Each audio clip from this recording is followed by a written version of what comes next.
আজকে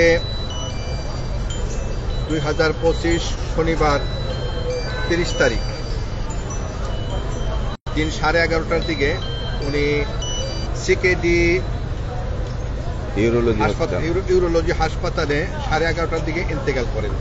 ইন্তেকালের পরে আমরা ঘরোয়াভাবে মশওয়ারা সাপেক্ষে পরামর্শ করে তার ছেলে মরহুম মাওলানা মোশাররফ সাহেবের ছেলে আবু জরকে এবং সাথে আরো দুজনকে দিয়ে জুবাইর সাহেবের কাছে পাঠানো হয়। যেহেতু তার বাপ আজকে ইন্তেকাল করছেন আর জুবাইর সাহেবের যাদেরকে পাঠানো হয়েছে তারা তিনজনই হলো মানে জুবাইর সাহেবের ছাত্র। তো যেহেতু ছাত্র বাপ মারা গেছে এই কথাই বলছে গিয়ে যে আমার আব্বা ইন্তেকাল করছেন, যেহেতু ছাত্র জীবনের শুরু থেকেই সে তবলিগ করতেছে এবং শীর্ষ স্থানীয় মুরব্বী আর পৃথিবীর ইতিহাসে ইজতেমার ময়দান যারা কায়েম করছেন শুরু থেকেই মুরব্বীদেরকে ইজতেমার ময়দানে মাটি দেওয়া হয়।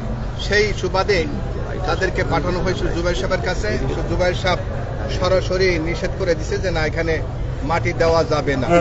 তো ধর্ম উপদেষ্টা জানতে পারছি লোক মারফতে ধর্ম উপদেষ্টা নাকি বলছেন যে এখানে মাটি দেওয়াতে কোনো অসুবিধা নেই, আপনারা জুবাইর পন্থীদের সাথে একটু যোগাযোগ করেন। তো যোগাযোগ করার পরে আমরা এতটুকু জানছি যে ওই ইজতেমার ময়দানে মাটি দেওয়ার মধ্যে কোনো ফাজাইল নাই, যে কোনো জায়গায় দেওয়া যাইতে পারে।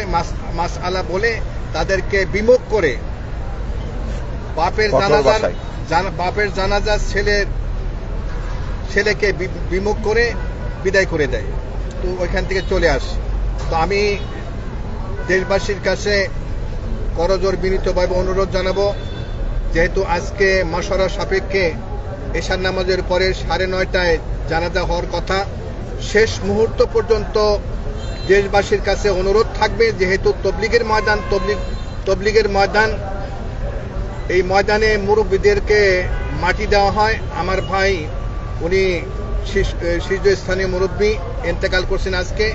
আমি আশা করব তাকে যেন দাফন ইজতেমার ময়দানে দেওয়া হয়, এটাই আমার চাওয়া। আপনি বলেন এরপর একটু আসলে।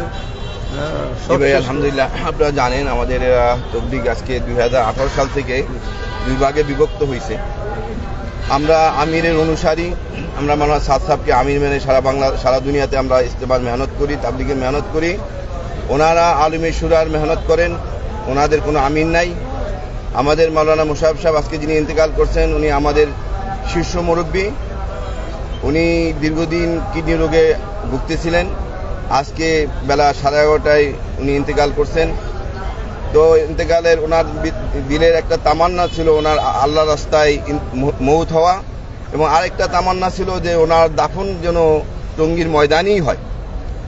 তার আলোকে ওনার ছেলে মাওলানা জুবাইর এবং ওনার দুই ভাতিজা মাওলানা আব্দুল মতিন এবং মাওলানা আব্দুল মালিক, এই তিনজনকে ওনার কাছে মাওলানা জুবাইর সাহেবের কাছে পাঠানো হয়। এই তিনজনই মাওলানা জুবাইর সাহেবেরই ছাত্র।